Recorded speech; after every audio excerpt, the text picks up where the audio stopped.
let's go chasing asteroids. The last Kerbal Space Program patch, DLC, edition mod, upgrade, update, whatever the heck you want to call it, the last time that Steam said that Kerbal Space Program was updating, when it finished updating and you got into the game, they had added asteroids. This is very new and exciting for the vanilla version of the game. People had made mods to add asteroids, but they were some of them were pretty dang cool, but they were never quite as just easy and simple as having asteroids built into the game proper. So what you see right here, this is the tracking station, and those question mark circle dealies, those balls with question marks in them, are asteroids. So this is simulating a radar station, telescopes, observatories on the planet Kerbin, looking for asteroids and finding them. And when you find one, you can see the path that asteroid is going to take, and you can see it's going to intercept planet Kerbin, enter our sphere of influence, and you can decide to track it. The asteroids don't actually physically exist in the universe until you have one you want to make permanent, and then you hit the track button, and then when you are tracking it, it becomes a physical object within the game. And so you can just periodically, anytime you want, you can go to that screen and it randomly pops a bunch of asteroids in planet Kerbin's general vicinity. And if you feel like doing something with asteroids, you click on one that looks good and you say track. And if you don't want to do anything with asteroids, just don't track them, and you will never accidentally run into an asteroid at this point. You have to go into that map and start tracking one to make it exist at all. So here we are. This is just me launching a spaceship, and most of the video in this video is 4 times acceleration, and that's what you're seeing here. And that can be confusing. I was playing the game at regular speed, but I am 4 times accelerating the video playback for you, the watching audience at home, because Kerbal Space Program is a lot of fun to play, but it's a little slow, and things like this, like messing with maneuver nodes and everything, can be I don't know that they're super interesting to watch. So everything here is sped up 4 times, which, this video is about a half hour long, which gives you an idea that I played for about 2 hours. And actually, I played for a little bit more than that, because I did cut out some of the even more boring bits to cut this video down even more. So all in all, I probably played for about 2.5 or 3 hours. Now, I posted some pics on my Twitter of the first time I connected with an asteroid. This is actually my second asteroid mission. Second time chasing asteroids. The first ship was very, very small, and it just barely got to an asteroid and connected to it, and it was out of gas. Like, I got to the asteroid and that was it. I was done. And that one was unmanned. There was no crew. You can see this ship, a much larger, more substantial ship. This has a crew. In fact, we're seeing through their eyes right now.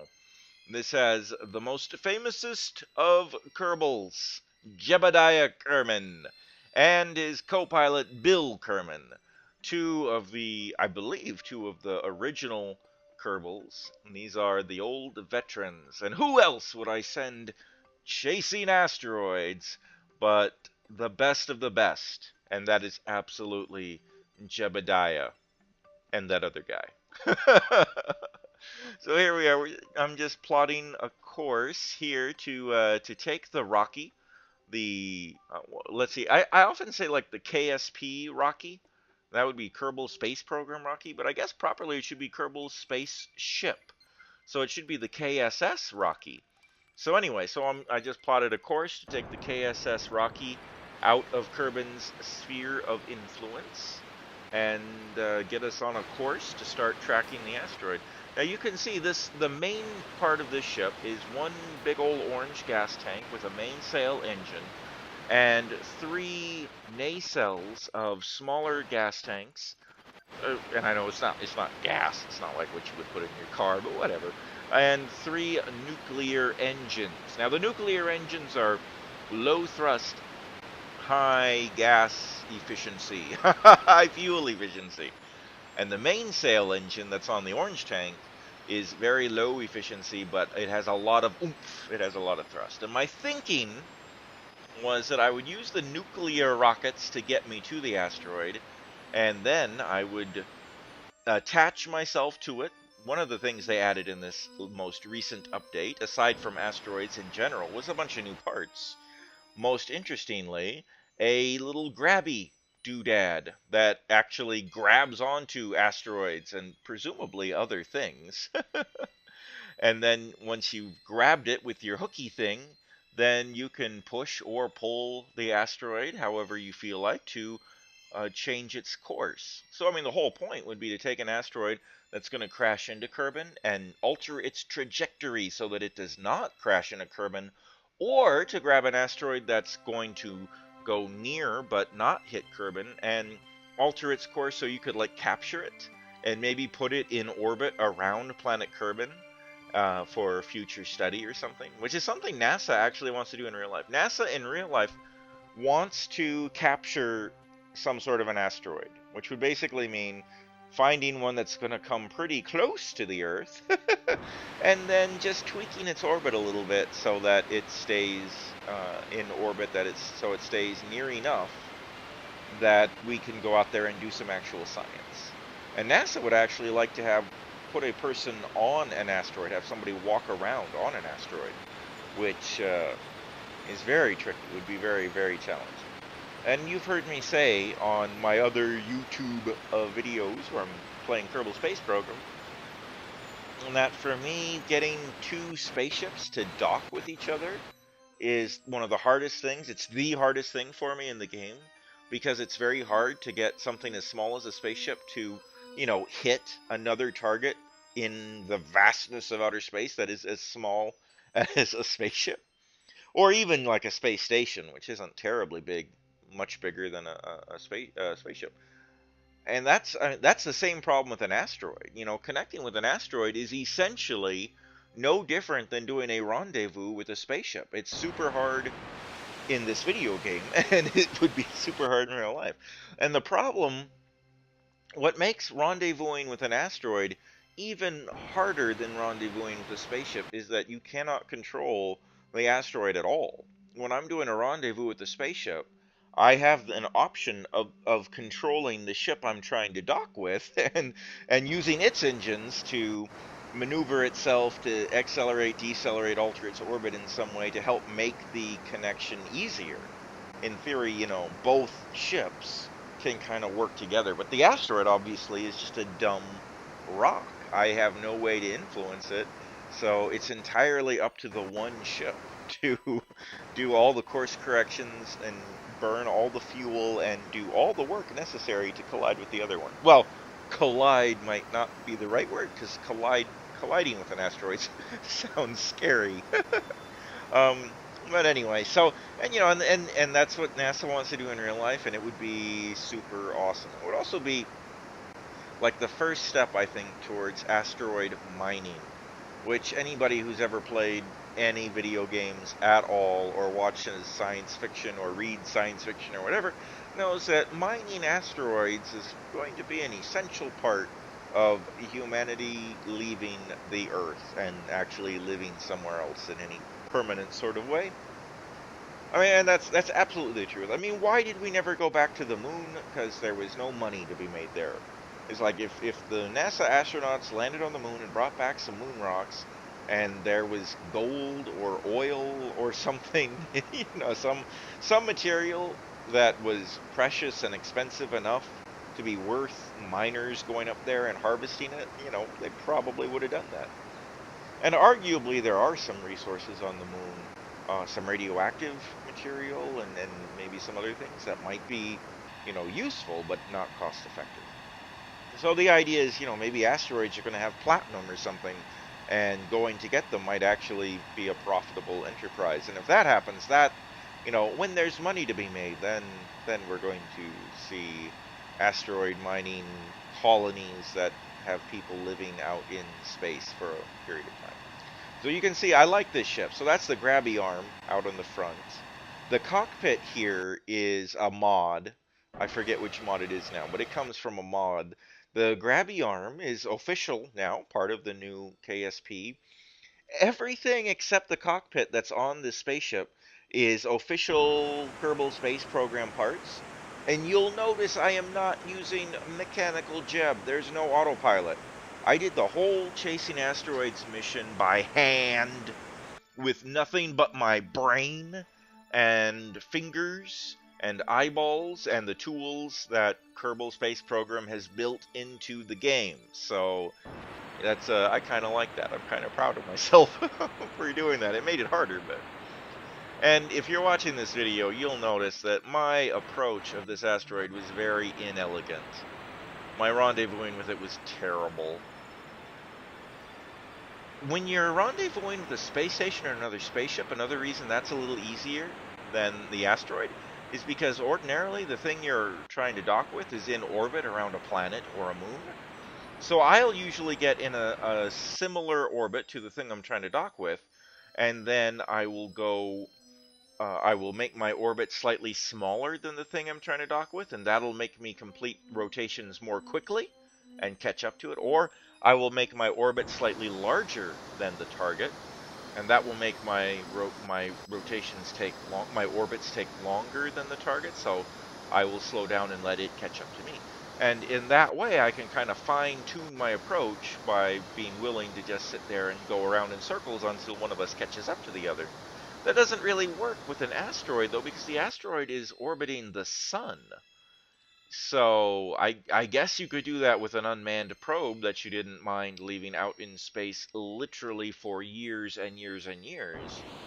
But I had people I had astronauts in here, and I didn't, for role-playing reasons, and just because I didn't want to let the game run for that long. I didn't want to orbit the sun for years and years. So I'm doing lots of just kind of, once I got to reasonably close, it just became, I'm going to point at the asteroid and rev the engines, and then point at it again and rev the engines again. And you can see here I'm getting fairly close. I'm getting reasonably close, but also look at how little fuel I have left. This mission, I feel like I built a pretty good spaceship here. In fact, I think this spaceship looks really awesome with the three nacelles, the three engines sticking off of it and everything. I think this is a really beautiful spaceship, actually. I said in one of my other videos about Kerbal Space Program that my spaceships tend to be functional yet ugly.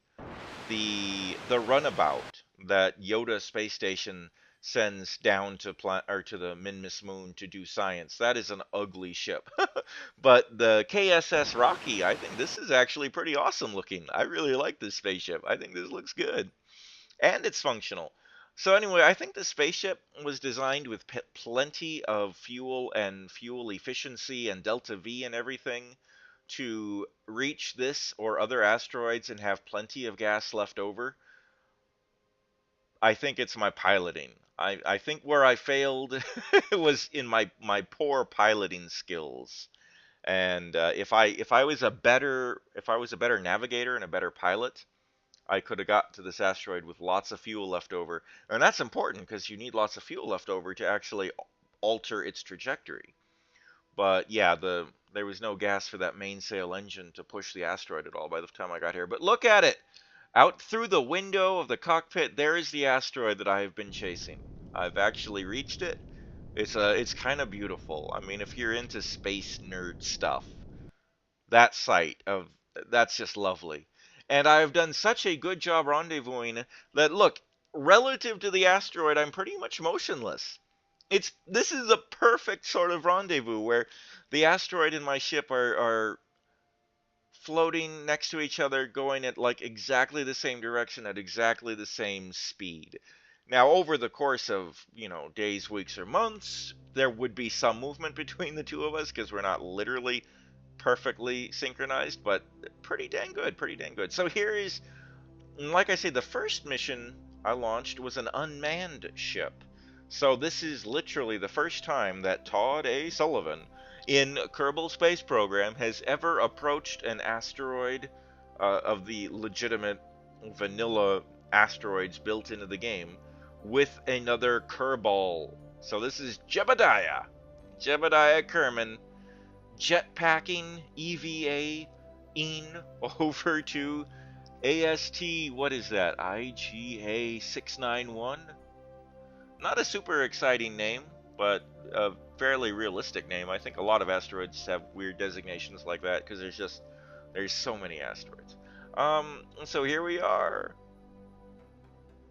Here we are. We are landing a Kerbal astronaut on an asteroid. Bum ba ba ba. He's getting there. He's right there. I think if I remember right, I think he does eventually actually touch the asteroid in question. Come on, Jebediah. Reach out there and grab an asteroid rock. Actually, I don't think there's any way to gather rocks from the asteroid for science. Like there is, you can, if you land on a planet or a moon, you can take a soil sample and gather some rocks and bring it back to do science on. I don't think you can do that with an asteroid. Also, because the asteroid doesn't have enough gravity, you can't actually like land and walk on it or anything.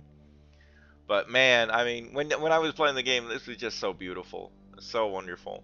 And remember that it took me a frickin' long time to get out here. It wasn't 4 times acceleration for me. I had to do it at single speed, and it was when you saw lots and lots of course corrections and pointing the rocket this way and seeing what happened and pointing the rocket another way to see what happened. And once I realized how much gas I was using up, I started getting nervous that I was just going to run out of fuel and not be able to get here at all. So this was a wonderful moment to realize that, hey, I'm here. I made it. There I am, taking pictures.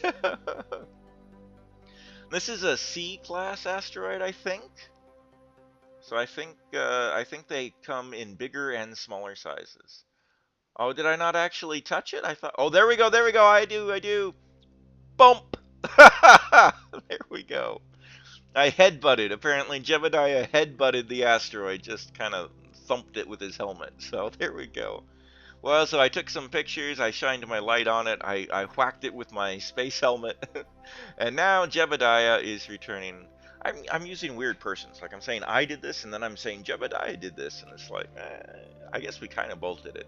I was inside of Jebediah's brain, controlling his actions.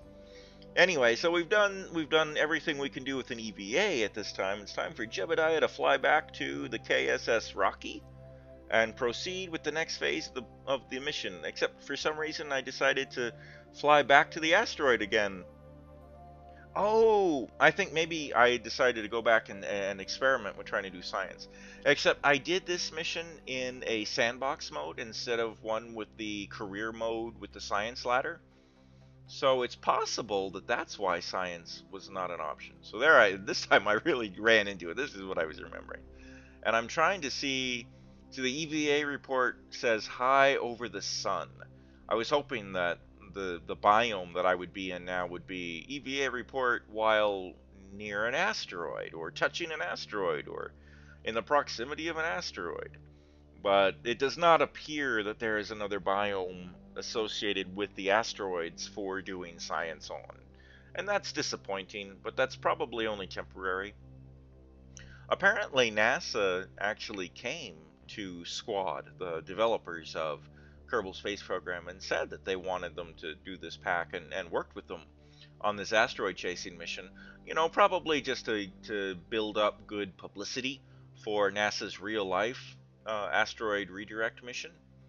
And I think that's wonderful. So if the whole point was, you know, NASA wants to do this in real life for science, so it makes sense that the video game would also allow you to do science at the asteroid, at least, if not now, at least at some point in the future. So anyway, so Jebediah is returning triumphantly to the KSS Rocky, and now it is time to move on to the next phase, which is to grab the asteroid and give it a good jerk, you know, and just start tugging it and pushing it and jostling it around. It took me a moment though, because this is a custom mod cockpit. I didn't really know where the door was. If you look at it, it seems like there's 2 doors on either side. but neither one was actually a door that would allow me to gain entry. So right on top, I find the door is actually apparently that red square that I have foolishly put a light on because I didn't realize that was a door, so I didn't realize that the headlights were going to be blocking access to the door.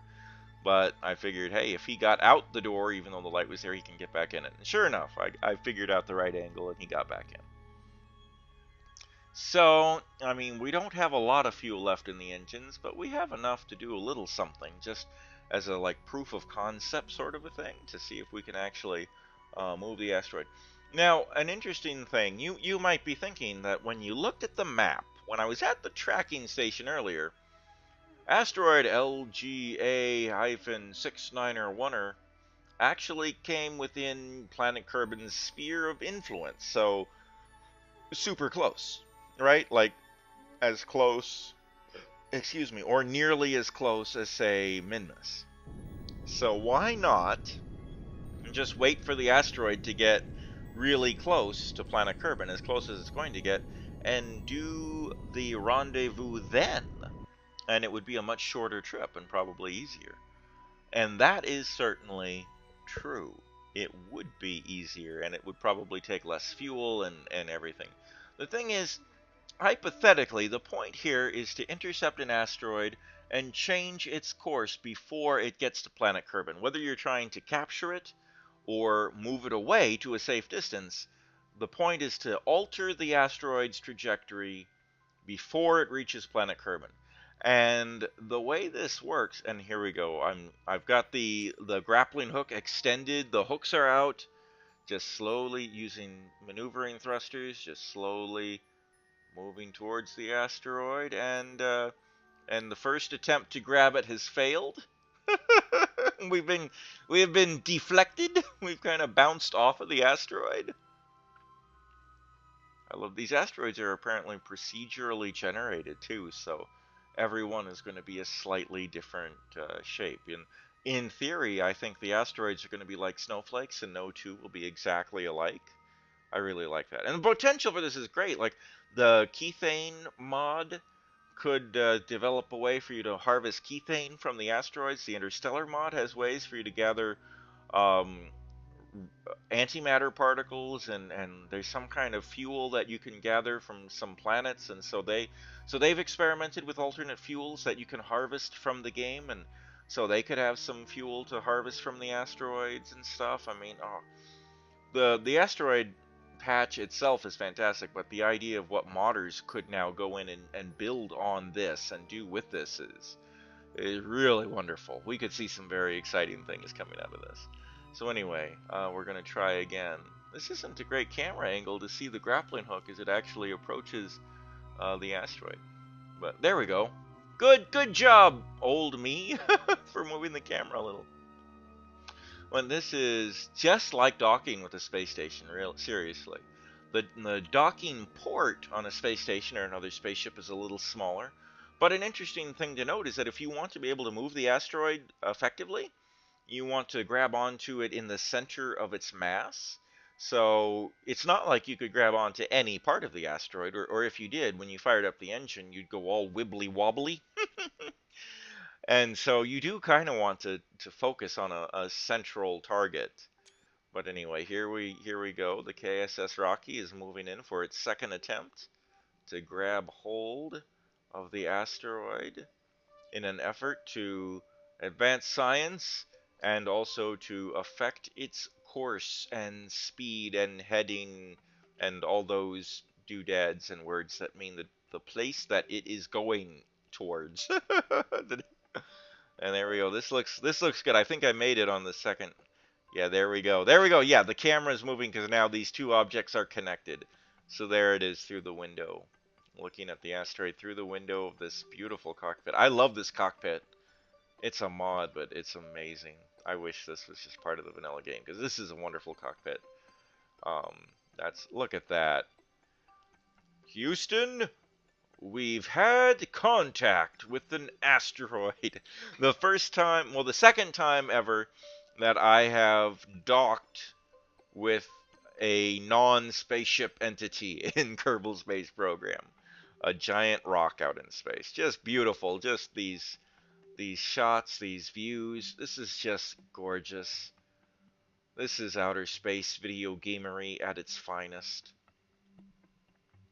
Kerbal Space Program is living proof that you don't need missiles and laser guns and combat to make a space video game that is just wonderful. This is fantastic. I love this to pieces. This was a wonderful moment when it happened, and it's a wonderful moment even now. Just going back to the videotape, just watching it, and just the recording. I'm just giddy just watching this. This is so cool. My spaceship that I built and designed and poorly piloted connected to an asteroid floating in out in video game pretend outer space. The pretend spaceship that I pretend designed connected to a pretend asteroid in the vacuum of pretend space. It's just awesome. I love this. I just love this. So here we are looking at the map, and I'm looking at the trajectory that the asteroid is taking, and I'm going to fire the engines and see if I can change it. So you can see right there, its periaps is 13,250, and so I'm going to fire the engines. I guess okay. First, I'm actually rotating. I'm rotating the ship, and I'm rotating the asteroid too, which is kind of cool. So I put a lot of RCS on here so I could accomplish exactly that. You can see it gets kind of wibbly wobbly when I'm trying to turn it. You can see the ship and the asteroid there. Um, they wiggle and wobble a little bit, but they don't break apart. So that's what counts. And there I've upped the engine. I am firing my engines. At this point I had so little fuel I couldn't use the mainsail engine anymore. So that's the whole reason it was there, and I couldn't even use it because it ran out of gas. The fuel lines go from the orange tank to the nacelles. So here we're getting a lot of wibbly wobbly. It's a little scary. But look, now we're at 13,260. 260,000 kilometers periaps. So I should have left the numbers on the screen longer. So I moved it like 10,000. I altered its periaps by like 10,000 kilometers or something, which is not a lot, but it's pretty awesome, I think, that I was able to affect the course of an asteroid by that much. You know, and if I had more gas, I could have altered its trajectory by a lot. So why did I want to grab onto the asteroid when it was so far away? And because the way things work in outer space is the farther away you are from your destination, the less you have to change your course to affect to actually make a very large change in where you are when you arrive. So if you want to change an asteroid, you want to do it as far away as possible so that you don't have to push it very hard, very far. That's a wonderful view. As I'm floating away from the asteroid, I've let go of it and I'm backing off and looking at it through the window. So the idea was to intercept the asteroid very far away, grab it, move it, and then ride it all the way back to planet Kerbin, and that's exactly what I've done. So, you know, that stage that we're just looking at through the window now that we've disconnected from, it's empty. It's pretty much out of gas. And so we just stayed connected to the asteroid because the asteroid was on a course that was going to take us into, and there we are flying away from it. It was on a course to take us into Kerbin's sphere of influence anyway. So I just stayed with the asteroid until we got here, and now we're back in Kerbin's like little planetary system. And now we just let go of the asteroid, and it's really just a matter of decelerating enough to let Kerbin's gravity pull us so that we fall down into planet Kerbin. So this tiny little ship, this is the return vessel. All it needs is one little nuclear engine and a little tiny gas tank, and this is just to take us home. So this spaceship was entirely disposable. Like nothing of this spaceship is going to be used again, except maybe the cockpit. So, but that was all according to the mission plan. It's like once you fly out and get to the asteroid, you can just stay with it until it brings you almost all the way back home again. So there's planet Kerbin through the window. doing, yeah, doing some time accelerating and altering my course a little bit to make sure I land on the sunny side, just because landing in the sunlight makes for better video. You guys can see what's happening. Um, so yeah, in theory, if I either build a ship with a little more delta V or get better at piloting, I think I would really like to capture an asteroid. Well, and one thing I'd be really curious, there we are, coming into planet Kerbin, is what would happen if an asteroid was hit planet Kerbin. So I think one thing I'd like to do just for fun is alter an asteroid's course so that it actually does crash into the planet, which is kind of the exact opposite of the spirit of this whole expansion, but that's what video games are for, is to experiment. I just want to see what the game would do if an asteroid, would it burn up on entry? I doubt it, because the spaceships don't burn up on entry either. Would it bounce off of planet Kerbin's ground? Would it just bounce off like a bouncy ball? Would the asteroid actually explode when it hit the ground? Like your spaceship can explode if it hits the ground fast enough. Would the asteroid do that? I'm just kind of curious. But I have to get better. I have to get out there with enough gas left over to actually do something. I mean, this was a good proof of concept. I moved the asteroid enough to say that yes, I can do this. This does work. That was kind of a rough landing. That's why not much is going to be possibly reusable. But here we are. We have flown out and intercepted an asteroid in deep space. We have actually, I don't know if that's technically deep. I don't know what deep space is. Anyway, in space, we've connected. We've rendezvoused to connected with an asteroid, changed its trajectory, and returned the crew safely back to planet Kerbin. We're all alive and well. Mission success! So much fun.